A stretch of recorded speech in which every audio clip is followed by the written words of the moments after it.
নমস্কাৰ বন্ধু বান্ধৱীসকল, পুনৰ এটি নতুন ভিডিঅ'লৈ আপোনালোকৰ মাজত উপস্থিত হৈছোহি। আজিৰ ভিডিঅ'টোত লৈ আহিছোঁ 2021 আৰু 22 বৰ্ষৰ কেইটামান কাৰেণ্ট এফেয়াৰ্ছ। আহকচোন ভিডিঅ'টো আৰম্ভ কৰোঁ। নম্বৰ প্ৰশ্নটো হৈছে, ভাৰতৰ বাহিৰত প্ৰথমে ক'ত বুদ্ধ ধৰ্মটো গ্ৰহণ কৰিছিল? আৰু ইয়াৰ উত্তৰটো হৈছে শ্ৰীলংকা। 2 নম্বৰ প্ৰশ্নটো হৈছে, ব্ৰিটিছৰ বিৰুদ্ধে অসমত প্ৰথম হোৱা কৃষক বিদ্ৰোহটো কি আছিলে?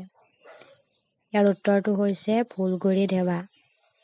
3 নম্বৰ প্ৰশ্নটো হৈছে, দেৱদাস কিতাপখনৰ লেখক কোন? আৰু ইয়াৰ উত্তৰটো হৈছে শৰৎ চন্দ্ৰ চট্টোপাধ্যায়। 4 নম্বৰ প্ৰশ্নটো হৈছে, মহাত্মা গান্ধীৰ আত্মজীৱনীখন কোনে অসমীয়ালৈ অনুবাদ কৰিছিলে? আৰু ইয়াৰ উত্তৰটো হৈছে অমিয় কুমাৰ দাস। 5 নম্বৰ প্ৰশ্নটো হৈছে, পৃথিৱী বিখ্যাত অজন্তা গুহা ক'ত অৱস্থিত? আৰু ইয়াৰ উত্তৰটো হৈছে মহাৰাষ্ট্ৰত।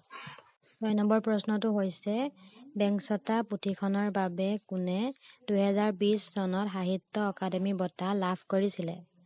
ইয়াৰ উত্তৰটো হৈছে অপূৰ্ব কুমাৰ শইকীয়া। 7 নম্বৰ প্ৰশ্নটো হৈছে, অনুৰাধা শৰ্মা পূজাৰীয়ে কোনখন উপন্যাসৰ বাবে 2021 চনত সাহিত্য অকাডেমী বঁটা লাভ কৰিছিলে? ইয়াৰ উত্তৰটো হৈছে ইয়াত এখন অৰণ্য আছিল।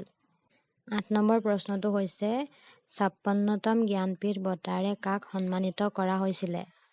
উত্তৰটো হৈছে নীলমণি ফুকন। 9 নম্বৰ প্ৰশ্নটো হৈছে, ডেউকা কোবাই যায় গ্ৰন্থখনৰ বাবে কোনে 2021 চনত যুৱ পুৰস্কাৰ লাভ কৰিছিলে? ইয়াৰ উত্তৰটো হৈছে অভিজিত বৰা। 10 নম্বৰ প্ৰশ্নটো হৈছে, প্ৰথম অসমীয়া শিশু আলোচনীখনৰ নাম কি? উত্তৰটো হৈছে ল'ৰা বন্ধু।